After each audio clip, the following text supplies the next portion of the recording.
I'm looking at this submittal by Mr. Freilich. It says, O'Donnell's opinions for Schabusiness trial. And it looks like he asserts that he'd like Dr. O'Donnell to address the court on 4 issues. And I want you to, other than the fact that the submittals were way beyond the deadline that I gave, other than that fact, I want to address these topics with you. So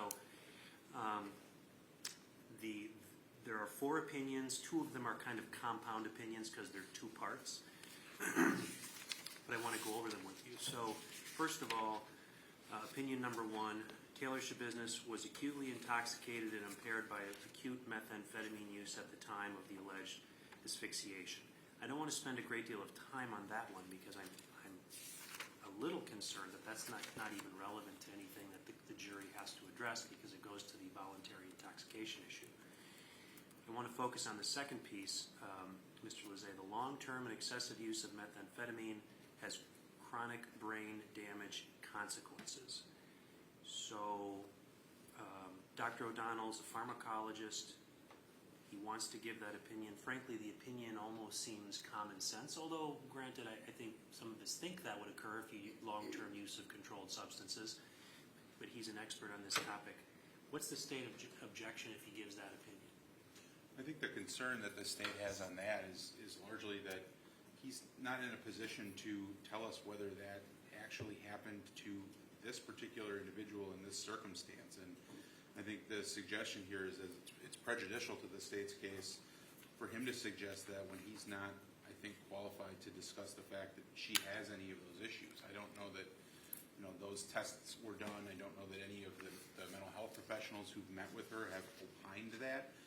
So to me, absent that, I don't think he's qualified to make that assessment. He's merely talking about the fact that that is a possibility, that it could affect brain development. And I haven't heard anyone tie that to this case and to this defendant. Right. So I get what you're saying. But then all you and I can do is look at what the document says. And so far, this document says he's not going to tie any of these to this case. So I want to go through each one of them with you, because there's something that's not in this document, and I don't know if it's ever going to show up in this document. And then we're down to just a relevance issue. Right. So, I guess my perspective is that if a pharmacologist wants to opine that methamphetamine use long-term could cause brain damage, I'm not sure that he's so totally incompetent to say those kinds of things. Whether he can connect it with this case is another issue, but that's not in this document, so I'm going to move along. Point number 2, probably your answer is going to be very similar, and that is long-term adolescent use of marijuana arrests brain development. I guess my own conventional wisdom is that the jury is still out on the effects of long-term marijuana use on individuals, that there's a debate about that. On the other hand, this is long-term adolescent use of marijuana, and I guess my thought is, again, he's a pharmacologist, and he wants to say, look, marijuana is a drug, and if you use it long-term, it's my professional opinion to a reasonable degree of certainty that that might cause someone brain damage. Again, is your concern more that whether he's going to be able to connect it with this case or that he can give that opinion?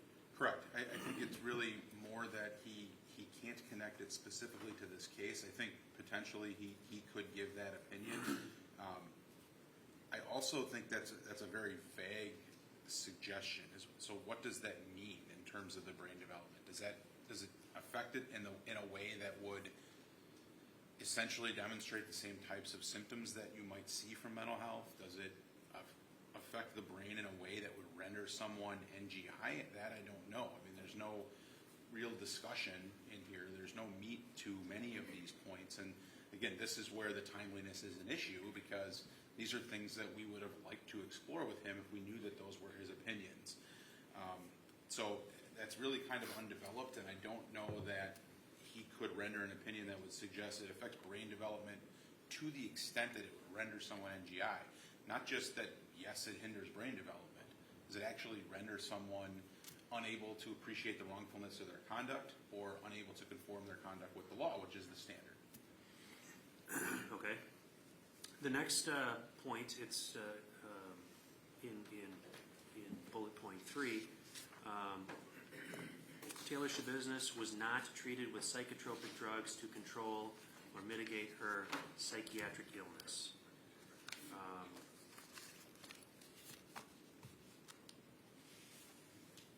lot to unpack there, but your concern there? Yeah, so my concern there is that I don't think anyone has a clear diagnosis about Taylor's conditions, and anyone really that can accurately set forth whether she has a condition that would require that. So while he could potentially testify about the impact of not taking medications, in the field of mental health, I mean, that's an ongoing process that a treatment provider is frequently adjusting medications based on conditions, based on manifest symptoms.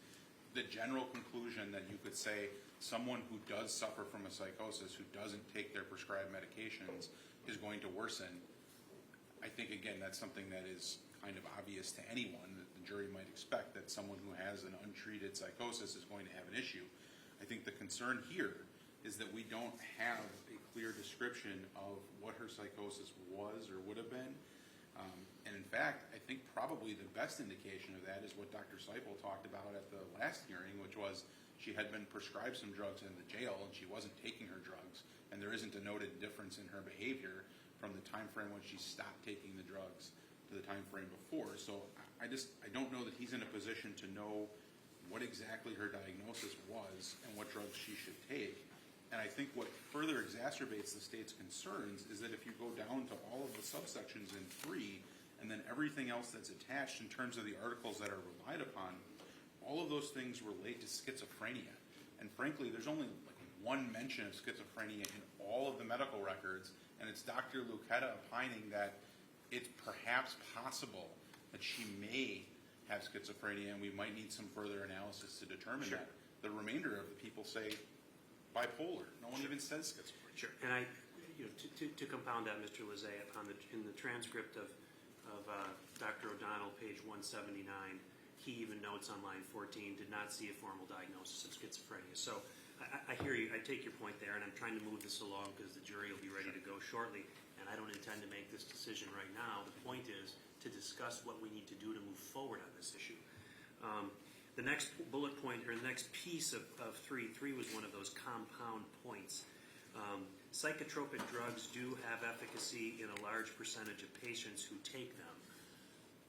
Again, it kind of goes without saying, but if he's a pharmacologist who wants to opine about the use of drugs, depending on whether he can connect it with this case, which this letter doesn't seem to say,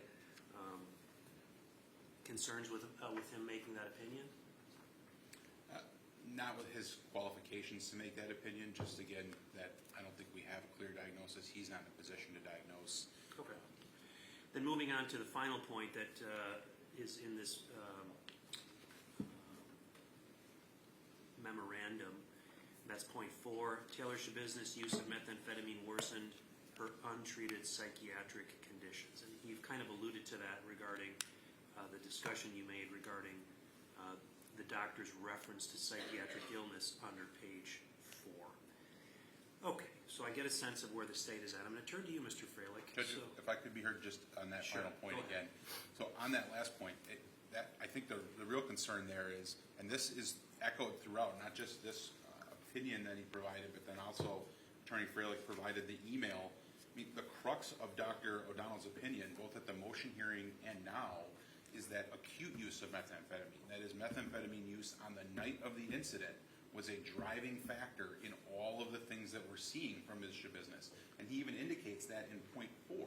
And that's simply not a valid argument for the jury to hear in this case, is that her acute toxicity for methamphetamine, her active present use, her voluntary ingestion of methamphetamine on the night of this instance was the driving force. And if that's his opinion, and that's really echoed throughout all of these things that have been provided, that's not a relevant consideration for the jury and NGI, because we're talking about her voluntary current use of methamphetamine and how it exacerbates the whole thing. So I just think that is entirely present through his entire opinion, and that's one of the state's primary concerns. Okay. So, Mr. Freilich, I'm going to turn to you, and I guess, some of the I read the material that you had and submitted. I read that email, and I guess some of my concerns you've now heard outlined with Mr. Lizay, and that is this document doesn't necessarily connect much of what he's indicating with Ms. Schabusiness. For example, point number 1, Taylor Schabusiness was acutely intoxicated and impaired by acute methamphetamine use at the time of the alleged asphyxiation. So there's obviously disputes about the level of intoxication that existed at the time of these events. And that dispute arose, I think, even in questioning him before when he was here, because he said, yep, I got the information that the parties, that Ms. Schabusiness and the decedent shot up trazodone, but that's not true, because we didn't find any in the blood of the victim, and so that has to be false. So there's a dispute really about the nature of the intoxication at the time, but I also have concerns about its relevance. But the next bullet point under 1 is the long-term and excessive use of methamphetamine has chronic brain damage consequences. And I guess the question I have is he going to suggest that Ms. Schabusiness has brain damage? Because I guess I'm concerned about whether he can testify to that fact, because he's a pharmacologist. And I'm perfectly willing to say, in the context of a Dauber hearing, that he has expertise in pharmacology. And I don't need to hear from him again to make that finding, because he testified in front of me before. So, Mr. Freilich, that's my concern. I understand that, Your Honor. I know that Dr. O'Donnell did meet with my client and got a lot of her history, her drug use history, when he met with her previously. In my opinion, I know that Dr. O'Donnell is a board-certified pharmacologist. He's testified in many trials in Illinois. I believe that he would have the knowledge to indicate that if you use methamphetamine long term, it could cause chronic brain damage consequences. So, I mean, I think it is relevant to the issues as it relates to NGI, but what we have here is a person who has, I would submit, mental health issues that have gone untreated with medication, and then when you apply a layer of drug use on top of that, it could create a psychosis, a mental disease or defect. Additionally, I submitted to the court the records from Bell and Health, from Nicolay Psychiatric Center, the order for civil commitment, and the order for psychotropic medications, and jail records. And I believe Dr. O'Donnell reviewed most of those, but that also, I think, is the link or the connection here to show that my client does have a mental health history. So I think with some sort of a limited purpose, I would ask that Dr. O'Donnell be allowed to testify as to some of these things that he opines about in the report that he provided. Well, you've gone way beyond my first question. I think you were kind of talking about point 4, Taylor Schabusiness' use of methamphetamine worsened her untreated psychiatric conditions. I was at point 1. The long-term and excessive use of methamphetamine has chronic brain damage consequences. So I want to, you've indicated if he shows up here and testifies, Judge, if you let him testify, he's got 4 opinions. It's right here. Those 4 opinions among them are, number 1, she was acutely intoxicated and impaired by acute methamphetamine use at the time of the alleged asphyxiation. I'm not sure that that's relevant, but we're going to move on to the second piece, which is the long-term and excessive use of methamphetamine has chronic brain damage consequences. And my question is, if I let him launch that out to the jury, is that just a statement that, look, just for anybody, that might be the case? I don't know whether it's true for Ms. Schabusiness or not, but it might be, but it might not be. And the jury is simply left to speculate because we threw something at them, and now they can try to figure out whether that has any relevance for this case. Because the end of that sentence being that there's chronic brain damage consequences, and I haven't heard anybody opine that Ms. Schabusiness has chronic brain damage. And so I don't know how he's going to be able to come in and say, I've reviewed the records. She has chronic brain damage. I'm a pharmacologist. She takes a lot of drugs. Based upon the brain damage that I'm seeing from the reports, because I don't do brain damage, but based upon the reports I see, it was caused by these drugs. I'm I'm not seeing the connection. Well, I mean, we saw the pictures. I mean, in the basement at 829 Stony Brook Lane, there was a meth pipe, there was methamphetamine, as testified by Detective Scanlon. The history that my client provided, I think Dr. O'Donnell could opine that if you use methamphetamine long-term, it may cause chronic brain damage. He's not a doctor. He's not going to be able to say whether Ms. Schabusiness has brain damage, but he can provide that information, and the jury can decide whatever it feels is appropriate. That's within their purview. That's their prerogative to take that information and then make a determination. And I don't mean to interrupt you, but Sure. obviously we're running low on time. Okay. You're not going to ask him, well, Dr. O'Donnell, do you believe that excessive use of methamphetamine has caused chronic brain damage in Taylor Schabusiness? You're not going to ask him that question.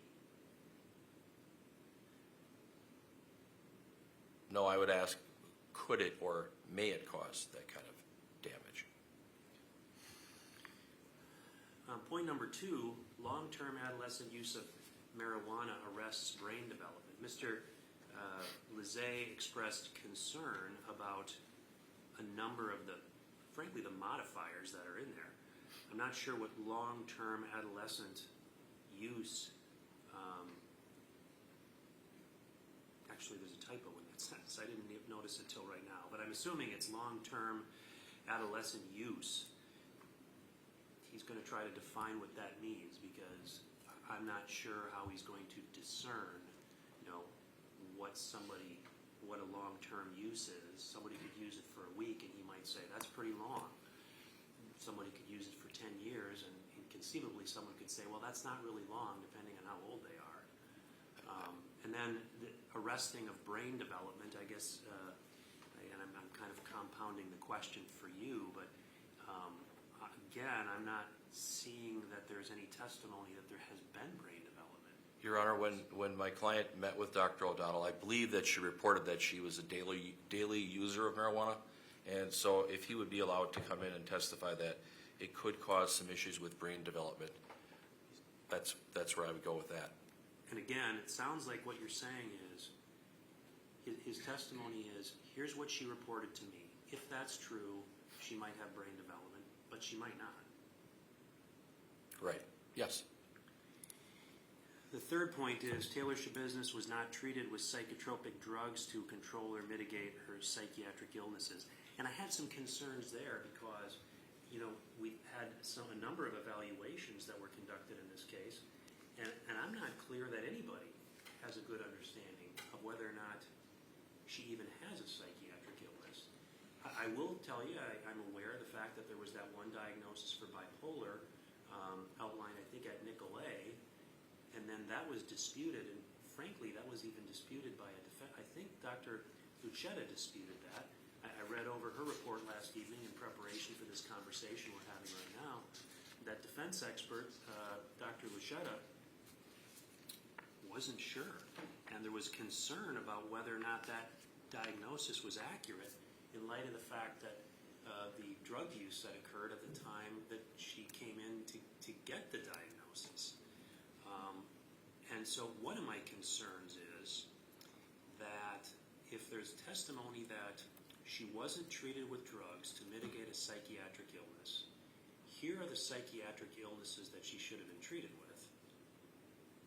One of the problems I'm having now is the state should have the opportunity to, for example, call in Dr. Lucchetta, who did a defense evaluation, to say, I don't know that I can support Dr. O'Donnell's conclusion that she has a psychiatric illness. There's a dispute about that. And so I guess I'm wondering, what can you tell me about that? And I will note, too, that as part of that bullet point, Dr. O'Donnell goes on to a conversation about schizophrenia. And as you know from what I read to Mr. Lizet, Dr. O'Donnell testified that he didn't even find a diagnosis of schizophrenia in all the records. Your Honor, I know that my review of the Bellin records, the Nicolay records, the jail records, and other documents that I obtained on behalf of Ms. Schabusiness, it indicated that she frequently did not want to take the medications, that she refused the medications.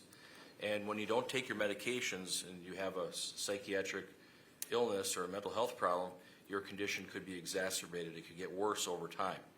And so I think that it would be relevant for Dr. O'Donnell to talk about that.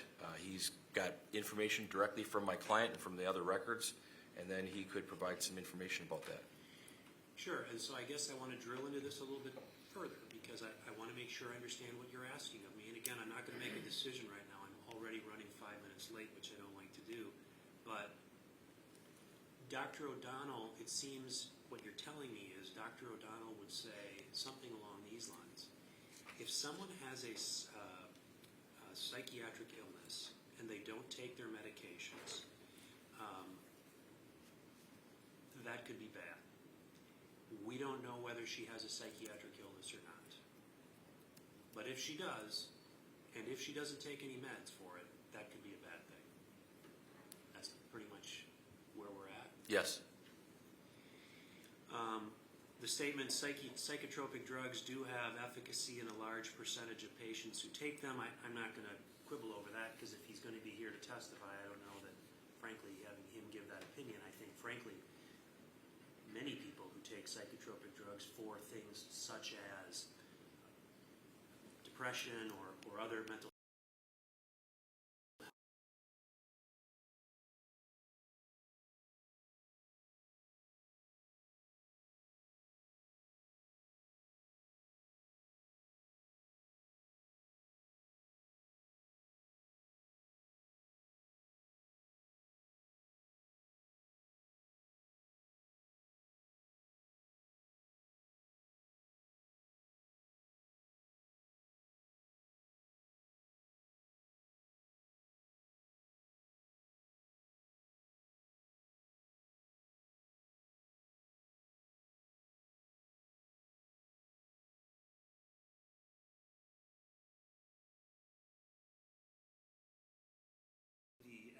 assertion from the Nicolay records that she had this diagnosis of bipolar, which again is disputed by even defense expert from a year ago.